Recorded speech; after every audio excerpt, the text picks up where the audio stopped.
عليكم الأخوات الكريمات، كي دايرين؟ لاباس عليكم؟ نتمنى تكونوا على خير يا مولانا.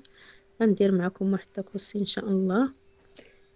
كومبلي هو فيه الكفتة ديال لاداند والفريت والبصلة مقطعة دويرات رقيقة، الخس والزيتون باللوينات مقطع طريفات صغار، والمايونيز اللي صوبت معكم.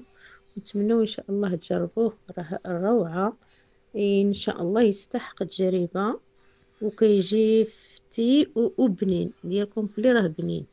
وجربوه ان شاء الله وجاوبوني في التعليقات ديالكم الزوينين. وان شاء الله خليكم معايا حتى لاخر الفيديو باش تشوفوا الطريقه اللي كندير ليه، لان كنعاود له انا شي شويه ديال الطياب. خليكم معايا. هذا الفريت كنقليوه، كنديروه رقيق، راه ما كنديروش غليظ. هو هذا الفريت كنحطوه باش يشرب لنا داك الزيت.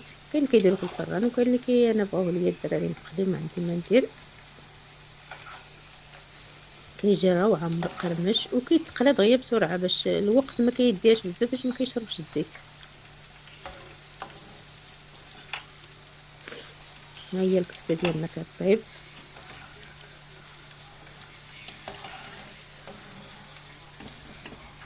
نتمنى ان شاء الله ما تبقاش عليكم، المحتوى ان شاء الله يعجبكم.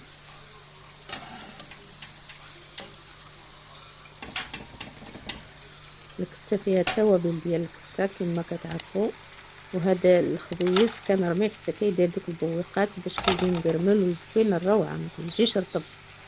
والكفته درت فيها الربيع، درت فيها التوابل ديالها، الكمون، البزار، تحميره، سكينجبير، الربيع مقطع رقيق، وطيب خلاص بزيت العود. تبقوا معايا ان شاء الله حتى الاخير. دابا ان شاء الله غنبداو في التعمار وكلشي موجود. حنا غندهنوه بالمايونيز. المايونيز غادي ان شاء الله نوريه لكم، لان مصوب في الدار، ما فيش البيض، صحي زوين، ويطلع بسرعه وكيدي حتى 15 يوم وفي الثلاجه ما كيوقع ليه والو. الا دقتوه ان شاء الله راه ما تقدروش تستغناو عليه. نوريكم الطريقه ديال التعمار. كنفرقوا هكا الكفته على الخبيزه كامله، وكنديروا داك المايونيز باش يثبت لينا الكفته كتشد. وزوين الخبيزات الا عاود دوزتهم في المقله راه كيجيو مكرملين وواعرين.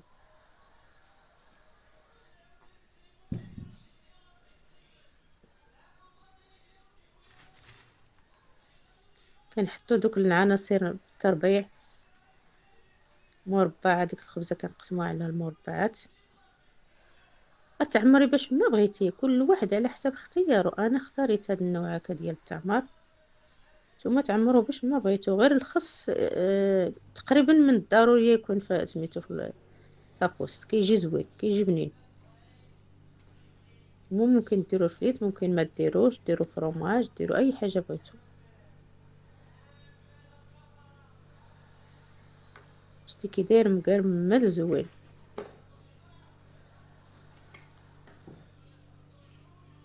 وخصو شويه ديال التثبيت لهذا المقرمل باش سميتو تطويوه.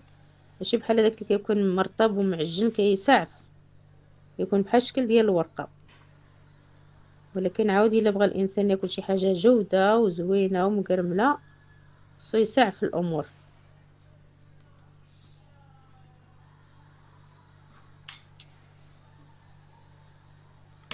هذا ما كنعاودش نردو المقله، صافي داز المقله قبل ما يتعمر باش كيتقرمل لينا من هنا ومن هنا. حيت الخاص والمايونيز ما خصوش يعاود يرجع للسخونيه. وعلى الاخوات جربوه ان شاء الله وردوا عليا بنين ومقرمل وواعر.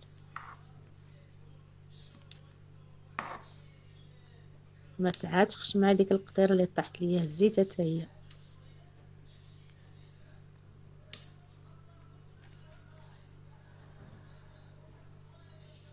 ومهوب عامر كيشبع.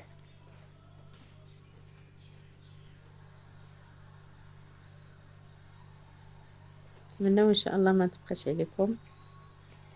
والناس الجداد ان شاء الله يديروا ابوني وعاونونا بالتعليقات ديالكم الزوينين، ونشوفوا القبل تعالى ان شاء الله المحتوى يعجبكم باذن الله. مجرد نقرملوه شي شويه في المقله كنعاود نردو البلاستيكه ديالو باش كيبقى شي شويه رطب يتهرش. ولكن راه بنين الاخوات، بنين بنين منين داز في المقله مره اخرى.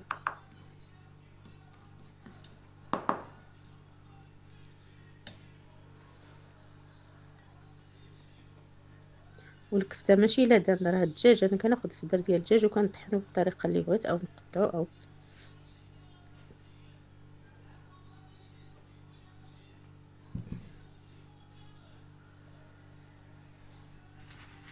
حتى الفريت راه ما شربش الزيت بزاف، حيت رقوق دغيا كتلوحيه دغيا وتهزيه.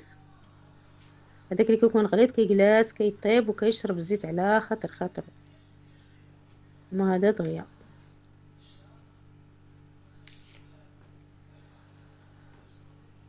وكله خفيفه وبنينه وصحيه، ما فيهاش شي حاجه كاع اللي مضره، واقتصاديه في نفس الوقت.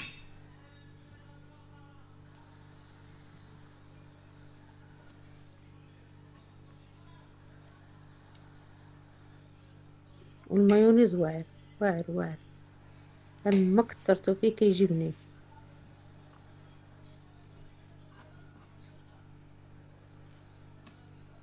قلت لكم هذا كيجي شويه شويه صعيب في الطويان، لان مقرمل الخبز ولكن زوين، ولكن واعر. الحاجه اللي زوينه راه كتكون واعره.